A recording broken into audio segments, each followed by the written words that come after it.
السلام عليكم ورحمة الله وبركاته. رمضان كريم علينا وعليكم إن شاء الله. عندنا أحد الإخوان يسأل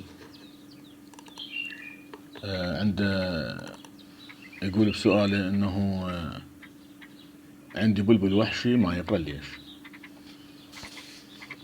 طبعا أسباب هواية اللي تخلي البلبل ما يغرد، هو يقصد أنه ما يقرأ يعني ما يغرد، أسباب كلش هواي، بس إحنا راح نذكر من عندها المهمة، والبقية يعني ذن أهم أسباب اللي تخلي البلبل ما يقرأ. اللي هي عندك وحشي، انت جاي تقول هسه وحشي، اذا متأكد من البلبل مالتك وحشي، متأكد من عند البلبل مالتك وحشي، بعد هذا يعني اوتوماتيكيا انه هذا وحشي، يحتاج تتبع وياه عدة طرق حتى تخليه يبدي يغرد. فانا نصيحتي لك انه تدخل على الفيديوهات اللي هي تتحدث عن يعني شلون انه تخلي البلبل الوحشي يغرد، وتتبع الخطوات وان شاء الله يغرد عندك. هاي اذا قلنا البلبل وحشي. السبب الثاني هو الخوف.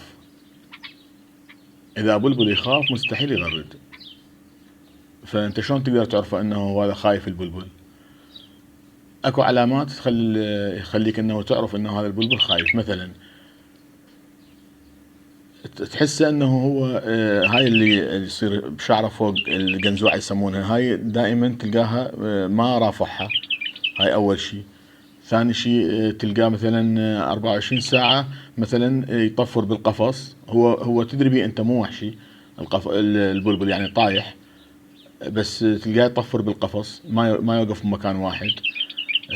يا اما تلقاه فوق مثلا بالمجاثم ما ينزل جوا، او جوا ما يصعد فوق، فانت تعرف مثلا هو اذا ظل فوق ما ينزل جوا معناتها جاي يخاف من اكو شيء جوا، سبب الخوف جوا. واذا البلبل جوا مثلا بارضية القفص ما صاعد فوق، معناتها اكو شيء من فوق جاي يخوفه. هو شنو اللي يخوفه؟ مثلا المكان اللي مخليه انت بيه اكو فد شيء جاي يشوفه، هو جاي يخاف من عنده.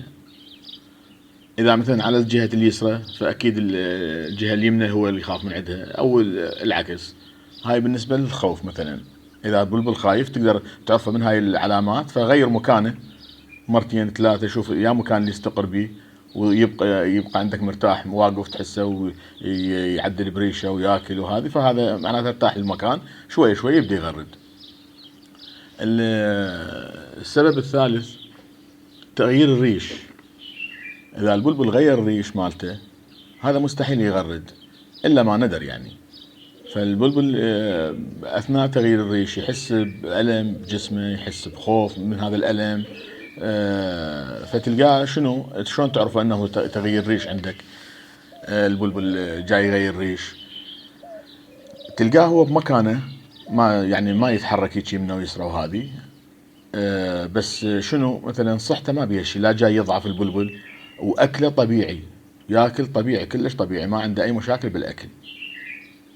وتحس صار الريش مالته تحسه مو مثل يعني بدايته اول ما جبت البلبل، تحسه صار الريش مالته مو حلو، فمعناته هو جاي يغير ريش.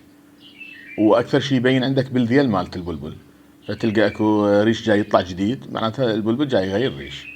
فهذا بس يغير التلك مالته، يكمل الريش مالته ويغيره، لا يبدي يغير، يبدي العفو يغرد عندك، ما عندك اي مشكلة بيه. السبب الرابع اذا البلبل مريض. البلبل اذا مريض هم مستحيل يغرد. هم شلون تعرف البلبل اذا مريض؟ اذا مريض البلبل تلقاه يوقف بمكان واحد و24 ساعة نايم يعني البلبل، وتحسه بدا يضعف الاكل مالته قليل، كلش قليل، ياكل له شوية ويوقف عن الاكل ويبدي يضعف، هذا معناتها البلبل مريض. هاي الاسباب هن 4 اسباب، لاني اهم اسباب اللي تمنع البلبل من التغريد. يعني اي بلبل عندك اذا ما مغرد، شوف هاي الاسباب، اعرضها على نفسك التباوع، شوف ياه من عند الموجود، حاول تتخلص من عند هذا السبب، وان شاء الله البلبل عندك يفتح.